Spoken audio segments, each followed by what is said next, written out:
Wow, guys, we're about to react to a new video. Rand Paul goes on The View and he completely humiliates Whoopi Goldberg. Stick along to the back end of the video to see what I gotta say about it. But right now, I need you guys to like, comment, subscribe if you're new. And as always, let me know what to react to. We talked about his wanting to pull troops out of Syria, and everyone saying, if we do that, we're abandoning the Kurds. That's not a good idea.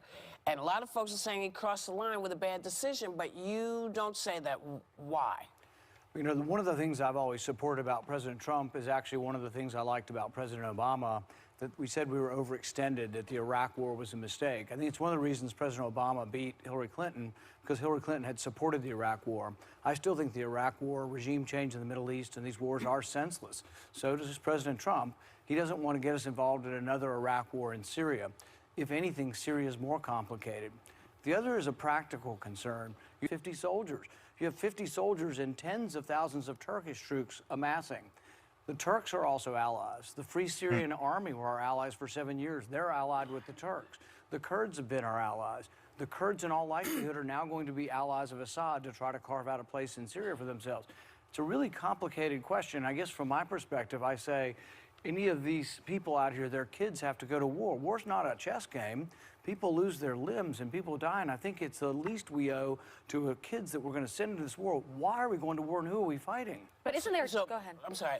So if you have allies and they are working with you and fighting with you, and 24 hours somebody wakes up and says, no, we're out. Right. Is that the right way to do this? I think the way we look at war is we don't look at No. Is that the right way to do it? Let me answer the question. Okay.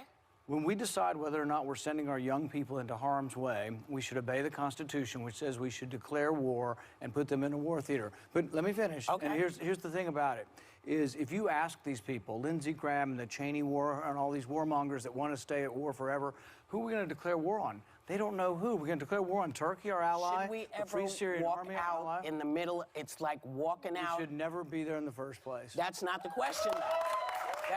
No, that's all good. But see, the left agreed with me for so many years. For so many years, the left agreed with me. I am neither left nor right. I'm just American. I want to know, should we be taking, should we be walking out on people? But here's the thing is, left and right have agreed in the past that regime change doesn't work. When we got rid of Hussein, we got chaos and more terrorism. When we got rid of Gaddafi, chaos and more terrorism. But Senator, we're here now, though. But we're here. Yeah. We're not really here. We got 50 people. We're not here. doing anything. Yeah, but frankly, 50 people hold on, is very symbolic, and that is why it kept Turkey from invading. You tell their parents Isn't that true? You tell the parents of those 50 kids how great the symbolism was when a suicide bomber blows up all 50 kids. But didn't it keep Turkey from invading? No, I'm not.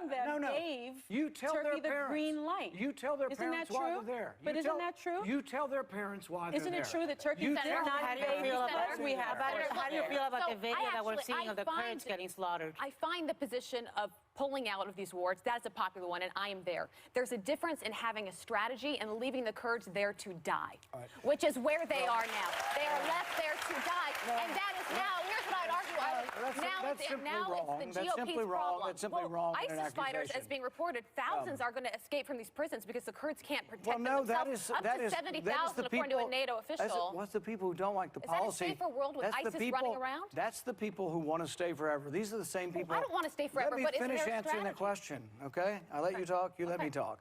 These are the same people, that would still have us in Vietnam. These are the same people who always say, stay at war, stay at war, stay at war. It has not helped us. We've been in Afghanistan for 19 years. The same people complaining about this. The Cheneys, Lindsey Graham, you know what they say about Afghanistan? It would be precipitous to leave. We've been there 19 years. There's no mission, and I'm not sending one more kid. But there's more questions. How about the idea of breaking our word as Americans, of breaking our words to our allies, of having people who've risked their lives, who've been there for years, and what message does that send internationally to other allies if we abandon them? I think the only duty we owe and the only oath I take is to the Constitution. I didn't promise to take the country to war. I promised not to take the country to war. So did President Trump, by the way. But the Constitution says protecting you from enemies, foreign and domestic. Yeah. And there's many of us who feel that this puts us in greater danger because of what it means vis-a-vis ISIS. I mean, we don't live, we're not alone on this planet. And anybody who tries to make the argument that someone in Syria is a danger to our country is really not paying attention. Oh, I think Assad is in Syria and is a hell of a danger to our country and our world. Well, actually, if you look at the war is very complicated. So you had Assad on one side. On the other side, you had Sunni extremists, Al-Qaeda and Al-Nusra. These are the people that have been allied with the Saudi version of Islam that has been promoting Islamism and Islamist strategy around the world and jihadism. That was the side of the war we were fighting. So if that side of the war actually won, I think we actually might be in more danger. I don't like Assad, but the other people on the other side are Sunni extremists that I don't like either. How close is too close for Iran to be near Israel? Because this now creates a huge vacuum where Iran wants to take over Damascus, which is what they're now going to be capable of doing, and they're going to be that much closer to Israel, which is in fact one of our closest allies. Does that concern you at all? I think the whole situation is so confusing that none of us are really getting this right. Actually, Turkey doesn't want Iran to take over everything. Israel doesn't want Iran to take over everything. And in fact... Wow, guys, first of all, let me know what you're thinking.